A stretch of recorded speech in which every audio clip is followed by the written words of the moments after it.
সীমান্ত দিয়ে দেশে প্রবেশ করছে বাংলাদেশিরা। সীমান্তের বিএসএফ এর নিরাপত্তা বাড়ানো হয়েছে। বসিরহাট ভারত বাংলাদেশ ঘোজাডাঙ্গা সীমান্ত দিয়ে পাসপোর্টে বাংলাদেশ থেকে দেশে প্রবেশ করছে বাংলাদেশের নাগরিকরা। চোখে মুখে আতঙ্কের ছায়া। ঘোজাডাঙ্গা সীমান্তের ওপারে বাংলাদেশের ভোমরাতে ফুটছে বাজি শোনা যাচ্ছে ঘোজাডাঙ্গাতে। ছাত্র আন্দোলনের জেরে পরিস্থিতি উত্তাল। সামাল দিতে না পারায় দেশ ছেড়েছেন প্রধানমন্ত্রী শেখ হাসিনা। তারপরেই বাংলাদেশের বিরোধী দলের নেতাকর্মীরা উল্লাসে মেতেছেন। মিষ্টিমুখ থেকে শুরু করে বাজি ফাটানো, পাশাপাশি শাসক দলের একাধিক পার্টি অফিস ভাঙচুর। বাংলাদেশ থেকে যেসব পর্যটকরা আসছে তারা আতঙ্কে পারাপার হচ্ছেন। ঘোজাডাঙ্গা সীমান্তে বাড়ানো হয়েছে নিরাপত্তা বিএসএফ এর।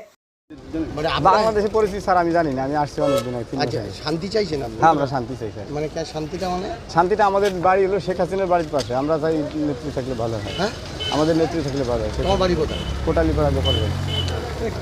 কি অবস্থা? আমি তো বলতে পারবো না স্যার, আমি তো এখানে ছিলাম অনেক। হাসিনা তো দেশ ছেড়ে দেশ ছেড়েছে শুনেছি স্যার, আমরা তো খবর। আপনি কি জন্য এসেছিলেন? আমরা এসেছি রাজমিস্ত্রি কাজ করি। আচ্ছা, আপনাদের বাড়ি যেতে সমস্যা হবে কি? এখন যদি বন্ধ আছে নাকি? স্যার আমি সঠিক জানি না, বাড়ি যেতে হবে তাই যাচ্ছি। আপনার নাম? আমার নাম মোহাম্মদ মুসা শেখ। হ্যাঁ, এই বাঁকড়া। হ্যাঁ, কাজ করি। বাড়ি ফিরছেন? হ্যাঁ, বাড়ি ফিরছি। ভয় লাগছে না? হ্যাঁ, ভয় লাগছে। কী করবো, পাসপোর্টে বিশ্বাস আসে হয়ে গেলে কী করবো, জল খাবো। কি হচ্ছে, কি শুনলেন? শুনলাম তো উল্টাপাল্টা হয়ে যেতেছে সব। কি উল্টোপাল্টা? কি সব কিছু ভেঙে ছিঁড়েছি তো নিচ্ছে। আগুন লাগিয়ে দিয়েছে? হ্যাঁ, থানা টানা সব। কারা মনে লাগাচ্ছে আগুন? সেইটা কইতে পারবো না কাকা, আমরা থাকি। আপনারা কি জানেন? আপনারা কি জানেন? আমরা যা চাই তা তো নাই, তার কইয়ে কোনো লাভ হবে? আমরা যারা চাইছি সে তো নাই। কে এসে কি চাইছেন? হাসিনা চাইছিলাম। আমাদের বাড়ি শান্তি চাইছেন? আমরা শান্তি চাই। আপনার নাম কি? আমার নাম আবু তালেব। ছিল আবার কি চালু হচ্ছে? হ্যাঁ, আমাদের বললো পার্টির লোক যে চালু হবে, গাড়ি ঢুকবে। আমরা বাড়ি থেকে সেইভাবে গুছিয়ে আসলাম। তাহলে এখন কি মাল রয়েছে? এতে পাথর আছে। পাথর যাচ্ছে? হ্যাঁ, বলে পরে যেতে কি কোনো সমস্যা মনে হয়?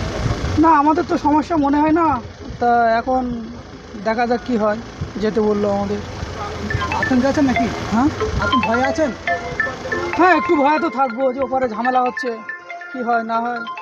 এখন কি ভয় হচ্ছে? ঝামেলা হচ্ছে ভীষণ, মারামারি এটা সেটা হচ্ছে সব কিছু। এখন কী হবে না হবে এখন গেলে বোঝা যাবে, না গেলে তো বোঝা যাচ্ছে বাংলাদেশে না। কোনখানে যাবেন আপনারা? আমরা ভোমরা কোর্টে যাবো।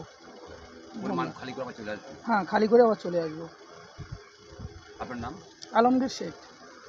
ওই বাংলাদেশে ওই পারে এই দেবড়া থানা, ওখান থেকে আসছে। আমার বোনের বাড়ি গিয়েছিলাম। বাড়ি এখানে কোথায়? আমার বাড়ি এখন সৈয়দনগর থানা। কি পরিস্থিতি বলো? ওটা ভালো না, ওখানে গন্ডগোল সবসময় এখন কি চলছে। ধরনের দেখলেন? বিশাল, এ কী বলবো, লোকজনের সে সবসময় লোকজন রাস্তায় একাকার, সে মূর্তি পুঁতি ভাঙাচোরা হচ্ছে। সাতক্ষীরার মধ্যে কোনখানে বেশি গন্ডগোল হচ্ছে? সাতক্ষীরার মধ্যে গন্ডগোল, সাতক্ষীরাটা বেশি হচ্ছে। কোনো জায়গায় আগুন লাগানো অথবা বেশি? আবার দেখলাম না আগুন লাগানো, কালকে যা হয়েছে রাতে তো আমি বেরোতে পারিনি। না, আমি ওখানেই ছিলাম, আটকে ছিলাম। আতঙ্কে দেশে আসলেন? আতঙ্কে চলে আসে? আতঙ্কে চলে এলাম তো, কী করবো, ওখানে থাকা যায় নাকি এই অবস্থায়? বন্ধুরা যারা আছে আত্মীয়স্বজন ওরা আছে, ওরা এক সাইডে আছে, ওদের কোনো সমস্যা নেই। হ্যাঁ, আমার নাম মুরাদ মণ্ডল। বসিরহাট থেকে সুকান্ত দাসের report, crime press Bengal news.